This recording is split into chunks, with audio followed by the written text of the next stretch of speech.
여러분들에게는 여러분들이 살아가야 되는 세상이 어떤 곳입니까? 잘 살아내고 싶고, 잘 되고 싶고, 무언가를 많이 얻고 싶고 그런 곳이지요. 그런데요, 참 오늘 우리가 읽은 사도 요한의 요한 1서를 보면 참 감당하기 어려운 이야기를 합니다. 이 세상이나 세상에 있는 것들을 사랑하지 말라. 왜냐? 하나님께로부터 온 것이 아니기 때문이다. 그런데 여러분, 이건 너무 어려운 말입니다. 너무 감당하기 힘든 말입니다. 우리가 살아내야 되는 곳이 바로 이 세상입니다. 사도 요한이 말하고 있는 이 세상이 우리가 바로 매일매일을 살아가야 되는 그곳입니다. 지금까지 우리는 이 세상에서 살아오면서 참 많은 좋은 일들이 있었어요. 즐거운 일도 있었고 행복한 일도 있었습니다. 물론 힘든 때도 있었고 고통스러운 때도 있었고 눈물을 흘리며 지내야 되던 때도 있었습니다. 그런데 우리에게는 이 땅에 태어날 때부터 축하받으면서 태어났습니다. 아이가 태어났을 때 그 부모가 땅을 치며 후회하며 괜히 낳았다 하는 경우는 극히 드물지요. 아이가 태어날 때 많은 이들에게 축하를 받습니다. 저도 아이를 키우는데 태어났을 때 얼마나 기쁘고 행복했는지 모릅니다. 그렇게 사람이 태어나요. 이 세상에서 축하받으면서 태어나요. 그리고 아이가 잘 자라는 모습, 성장하는 모습을 보면서 기뻐합니다. 칭찬해 줍니다. 축복해 줍니다.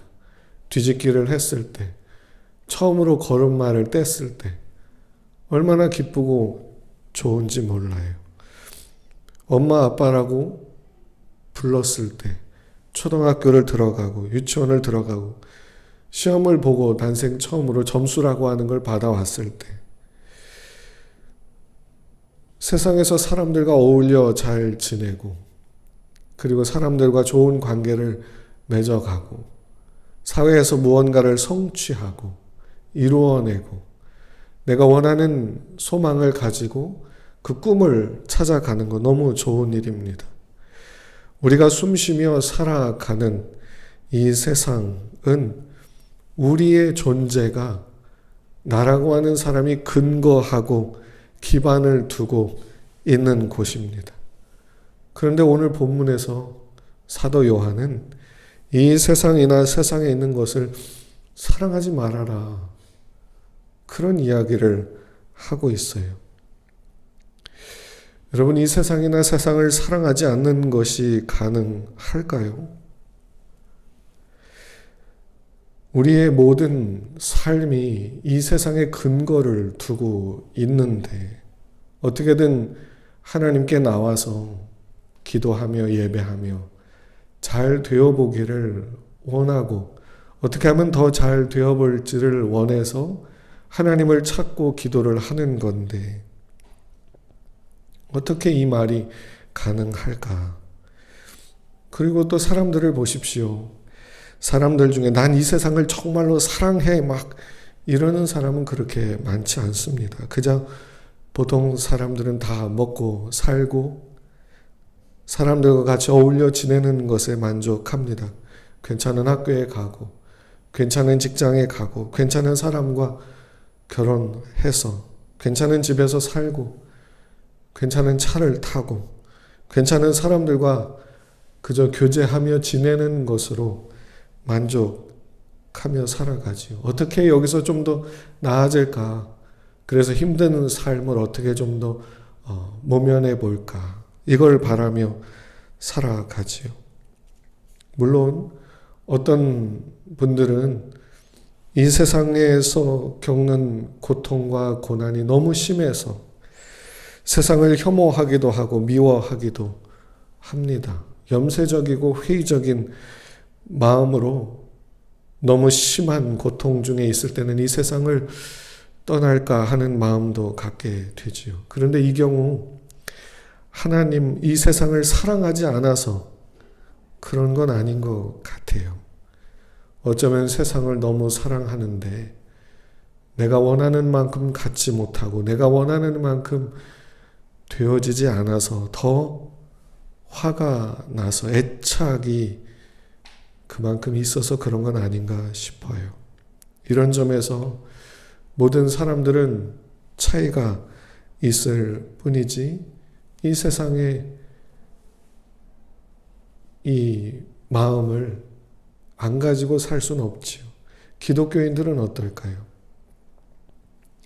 보통 교회 나오는 성도들은 자기는 이 세상보다 하나님을 더 사랑한다고 말하기도 합니다. 천국을 더 사랑한다고 해요. 그런데요, 말은 그렇게 하지만 어떻게 보면 실제로는 이 세상을 그 누구보다 더 사랑하고 살아가는 것 같아요. 어떻게 알 수 있을까요? 교회 나오는 많은 사람들이 하나님께 내가 복을 받은 증거를 어디서 찾는지를 보면 됩니다. 성도들끼리 아니면 예수 믿는 사람들끼리 저 사람은 정말 신앙생활을 잘해. 저 사람은 정말 믿음이 좋아 라고 하는 그 근거, 그 이유, 그 증거를 어디에서 찾습니까? 세상에서 잘 되는 거, 승진하는 거, 많은 것을 소유하게 된 거에서 찾아요. 만약에 이렇지 않다, 다 그런 거 아니다라고 한다면 한번 이런 걸 생각해 보십시오. 어떤 사람이 교회에서 아주 열심히 봉사하고 헌신합니다. 매일 기도하고 매일 성경 읽고 그렇게 지냅니다. 그런데 참 이상하게도 하는 일마다 안 돼요. 그렇게 열심히 섬기려고 마음의 진실함을 가지고 열심히 해보려고 하는데 항상 고생해요. 항상 힘들게 지내요.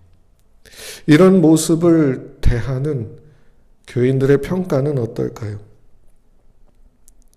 보통 예수님을 믿는데도 불구하고 정말 열심히, 정말 누구보다도 열심히 믿는데도 불구하고 실패하고 힘든 인생을 살고 아무에게도 인정받지 못하고 고독한 삶을 사는 모습을 보면서 다른 기독교인들이 어떻게 평가한다고 생각을 하십니까? 아마도 말은 하지 않지만 뭔가 잘못한 게 있어서 하나님께 벌 받아서 그런 거 아니야, 이런 생각을 하겠지요. 제대로 신앙생활하면 그러지 않을 거라는 생각이 있는 거 아니겠습니까? 그런 점에서 세상에서 잘 되고 하는 것이 신앙의 기준과 판단 요소가 되어버린 것 같아요. 그러면 이게 사람인 것 같아요. 이게 사람이 잘못됐다는 게 아니라 이게 사람이죠. 이게 사람이라고 하는 존재가 이런 존재예요. 그러면 세상을 사랑하지 말라라고 하는 이 본문의 말씀은 우리가 지킬 수 없는 말씀을 준 것이냐, 우리가 감당할 수도 없고 우리가 할 수도 없는 그런 명령을 주고 안 지키면 다 지옥 보내려고 작정한 말씀이냐? 그렇지 않지요. 세상과 담을 쌓고 살려면 이 지구를 벗어나는 것밖에는 방법이 없을 겁니다. 사도 바울은요, 고린도 교회의 성도들에게 음행을 피하라 이런 권면을 했었어요. 음행을 어떻게 피하지?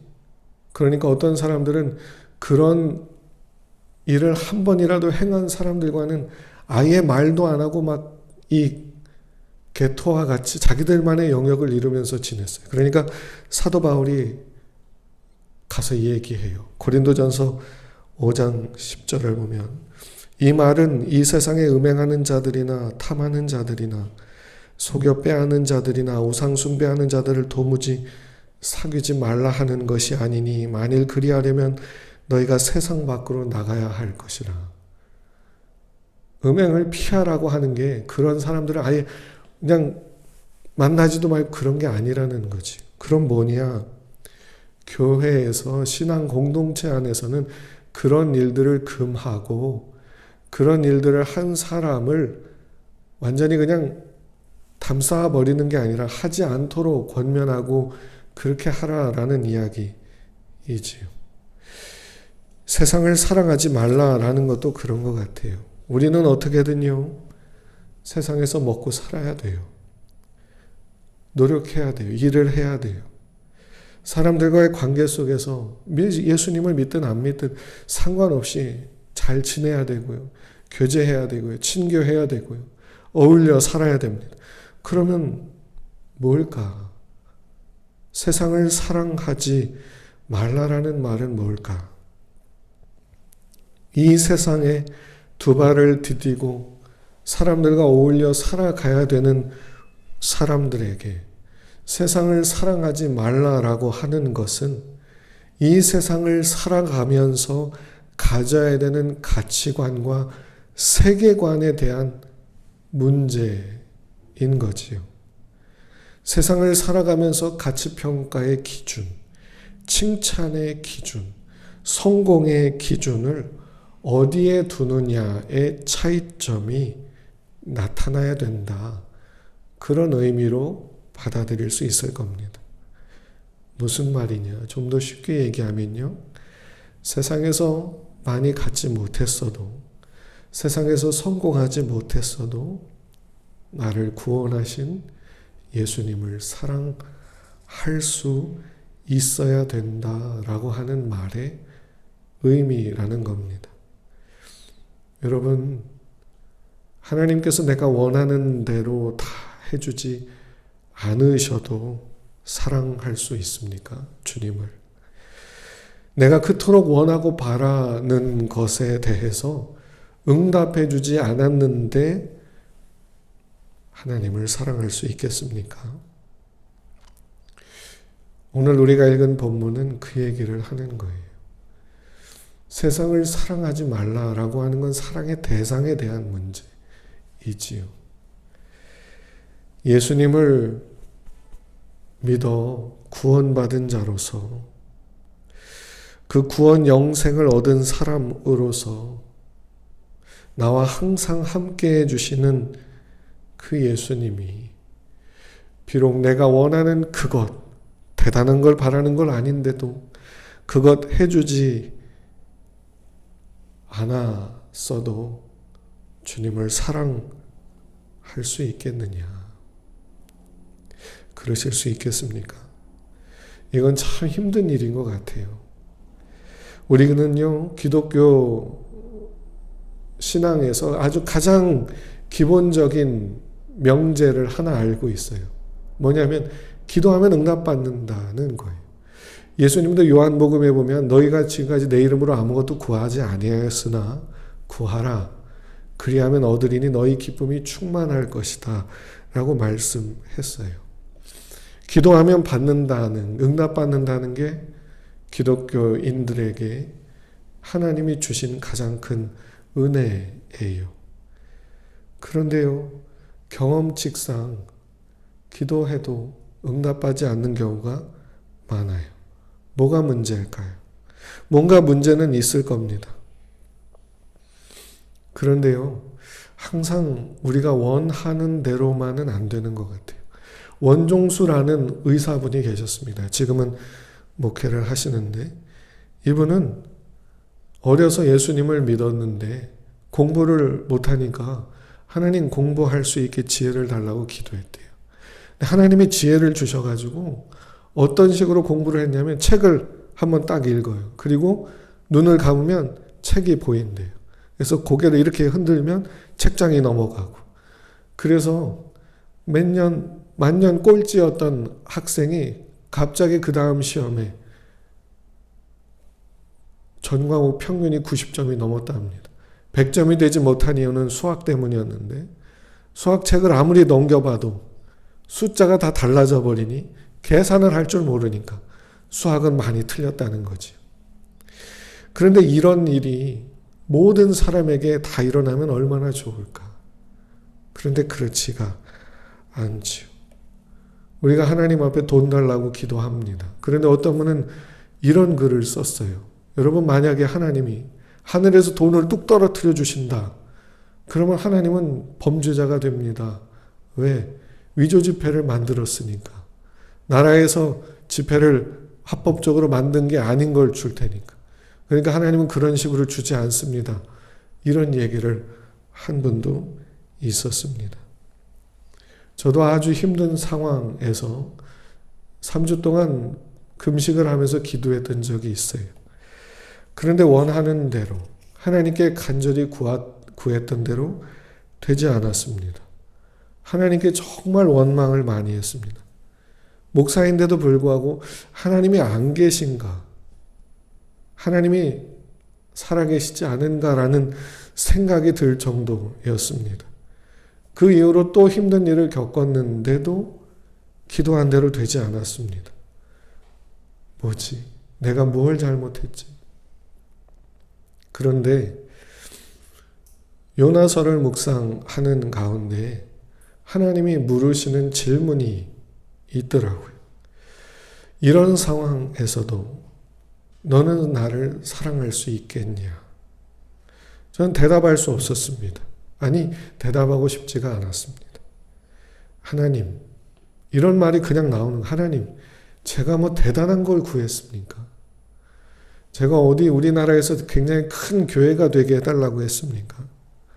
내가 뭐 대단한 영향력을 끼치게 해달라고 했습니까? 그렇게 대단한 것도 아니고 누군가에게 보면 아무것도 아닌 건데 왜 그것조차도, 왜 그것마저도 도와주지 않으셨습니까? 이런 반박이 절로 나왔죠. 그런데 끊임없이 묻는 질문은 이럼에도 불구하고 너는 나를 사랑할 수 있겠냐? 이런 상황에서도 너는 나를 사랑할 수 있겠냐? 많은 시간이 지나고 나서 이런 마음이 들었어요. 그래도 난 예수님을 사랑해야지. 내 기도에 아무것도 응답해 주지 않아도, 그래서 어떤 사람들은 하나님이 진짜 살아있냐? 라고 하며 그분을 원망하고 무신론자가 되기도 하지만 나는 그러지 말아야지. 여러분, 예수님을 정말로 사랑하고 하나님을 경외하고 살아가는 그 믿음의 마음은 진짜 힘들고 진짜 어려울 때 그게 있는지가 드러나게 되는 것 같습니다. 세상에 있는 게 뭡니까? 오늘 본문에 말한 건 육신의 정욕, 안목의 정욕, 이생의 자랑입니다. 좀 어려운 말인데 육신의 정욕, 안목의 정욕, 이생의 자랑. 쉽게 말하면 우리가 좋게 여기는 모든 겁니다. 좋은 직장, 좋은 학교, 좋은 성적, 많은 돈을 벌고 잘 되는 그 모든 게 다 들어가는 겁니다. 그런데요, 이런 것들이 우리가 살아가는 데 있어서 꼭 필요하겠지만 하나님께서 물론 우리를 채워주시고 기도에 응답하시고 도와주시겠지만 하나님께서 우리에게 물으실 때가 있는 것 같아요. 이런 것들이 아직 충족되지 않은 상태인데 너는 사랑할 수 있겠냐? 세상을 사랑하지 말라라고 하는 것은 이 세상에서 홀로 어딘가에 처박혀서 살아가라는 말이 아니라 그 어떤 상황에서도 예수님을 사랑할 수 있는가라는 질문을 하는 것 같습니다. 여러분, 하나님이 항상 그러신 건 아닌데 우리가 믿음이 약하고 신앙이 약할 때는 무엇을 기도해도 다 들어주시고 마치 어린아이가 무엇을 구하든지 엄마가 다 챙겨주는 것처럼, 근데 나이가 들어 자기가 무언가를 판단하고 분별해야 되고 뭔가를 교육상 뭔가 필요할 때는 다 주지 않을 때가 있죠. 그런 게 아닌가 싶습니다.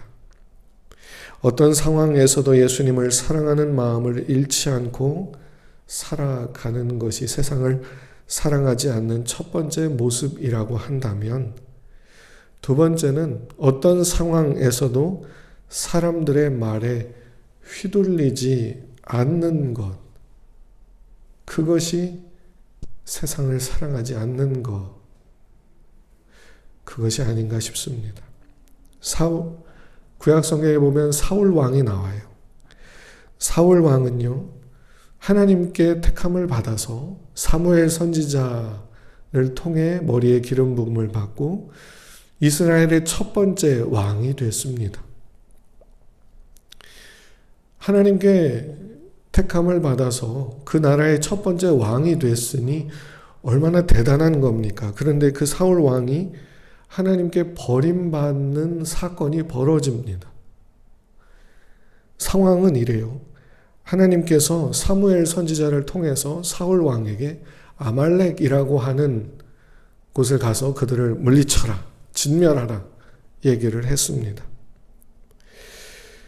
사울 왕이 이제 왕으로서 이제 사무엘 선지자의 명령을 받고 하나님의 사명을 맡았다는 이 각오와 결단을 가지고 그 이스라엘 백성들 앞에 나서서 이제 그 왕으로서의 역할을 감당하게 된 거지. 얼마나 열정이 넘쳤겠습니까? 사람들의 인정을 받고 높임을 받고 그 앞에 지도자가 됐으니. 그래서 가서 그들과 전쟁을 벌입니다. 정말 무자비하게 물리쳤습니다. 그런데요, 사람들이 사울 왕을 찾아와요.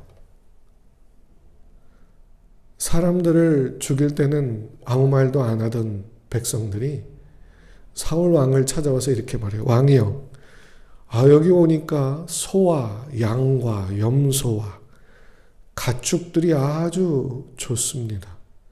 이거 다 죽이지 말고 가져갑시다.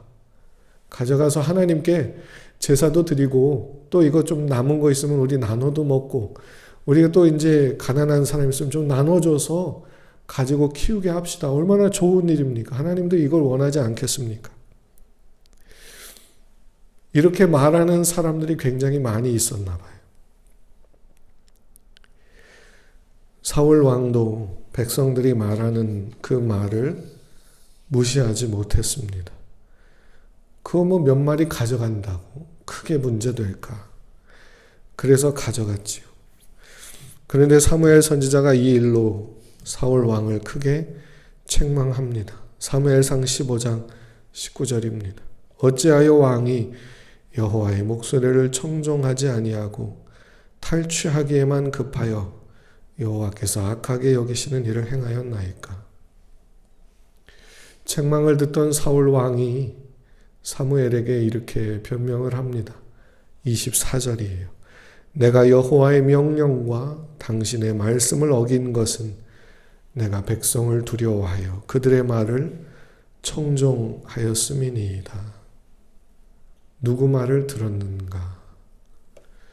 누구 말을 들었는가가 세상을 사랑하는가, 하나님을 사랑하는가를 판가름 지었다는 거지요. 사울 왕은 다윗 왕과 달리 사람들이 조그맣게 하는 말에도 쉽게 휘둘리고 거기에 분노하고 억울해하고 답답해하고 좌절하고 시기하고 질투했던 사람이었습니다. 사람들의 평가와 판단에 마음이 무너져 버리기도 하고 세상 하늘 꼭대기까지 올라갈 정도로 우쭐대기도 했던 거지요. 사람들의 말에 휘둘리지 않는다는 건 참 어렵습니다. 왜냐하면 우리는 기본적으로 어려서부터 잘 어울려 지내라고 배우고 훈련받기 때문이지. 튀지 않고 모나지 않고 둥글둥글하게 잘 어울려 지내야 된다고 그렇게 배우며 살았습니다. 당연히 사람들의 말에 휘둘리고 흔들릴 수밖에 없지요. 그런 일을 많이 겪으며 괴로움을 당해보셨다면 이제 우리가 할 일이 있습니다. 뭐냐면 하나님을 앞세우는 거지. 오늘 우리가 읽은 본문 17절은 이렇게 말합니다. 이 세상도 그 정욕도 지나가되 오직 하나님의 뜻을 행하는 자는 영원히 거하느니라. 세상을 따라갈 수 있습니다. 사람이니까. 정욕을 따라갈 수 있습니다. 사람이니까. 그러나 거기에는 끝이 있습니다. 세상의 평가에 휘둘려 거기에 이리저리 흔들리며 무너지며 그렇게 살아가지 않아야 됩니다. 정말 조급하고 정말 긴박하고 뭐라도 해야 될 것 같고 가만히 있으면 안 될 것 같다면 하십시오. 해야 된다면 하십시오.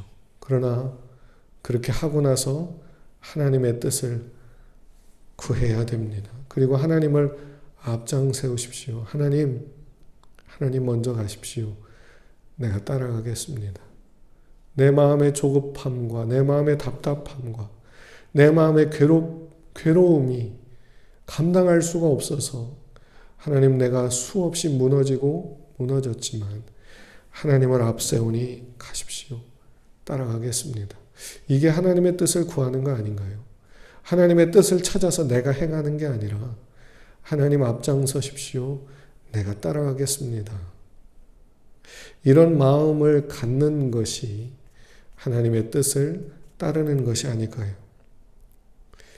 여러분 기도하고 간구하는데도 믿음으로 열심히 신앙생활하며 살았는데도 불구하고 세상살이 속에서 어려움을 겪고 원하는 대로 되지 않는 게 너무 많아서 내 영혼의 깊은 어둠과 답답함과 눈물이 있을 때 나를 구원하시는, 나를 사랑하시는, 나를 결코 포기하지 않으시는 그 예수님을 바라보고 사랑할 수 있겠습니까? 수많은 소리들이 들려오는 가운데 사람들의 말에 휘둘리던 마음을 다잡고 나를 끝까지 책임져 주시는 주님의 말씀에 귀를 기울이며 하나님 앞장서십시오. 제가 따라가겠습니다. 라고 고백할 수 있겠습니까? 이렇게 마음으로 고백하며 주님께 그렇게 맡겨보시기를 바랍니다. 예수님이 저를 사랑해 주시니 십자가를 힘입어 저도 주님을 사랑하겠습니다. 비록 세상에서 성공하고 남들보다 내가 올라서지 못해도 인정받지 못하는 일들이 있고 실패를 경험할지라도 나를 구원하시는 예수님을 내가 사랑하겠습니다.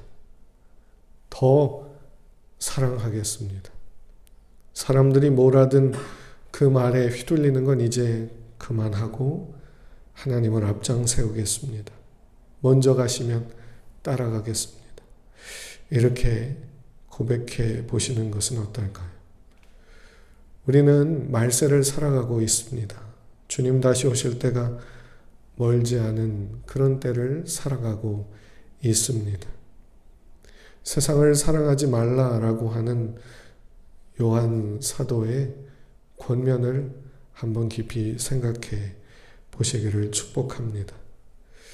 우리가 더 먼저 알아야 될 건 하나님은 우리를 놓지 않으신다는 거지요. 우리의 죄인됨과 우리의 악함과 우리의 부족함과 우리의 허물과 우리의 그 어떤 모습에도 주님은 우리를 붙들고 놓지 않으십니다. 그분은 한 번도 우리를 놓은 적이 없습니다.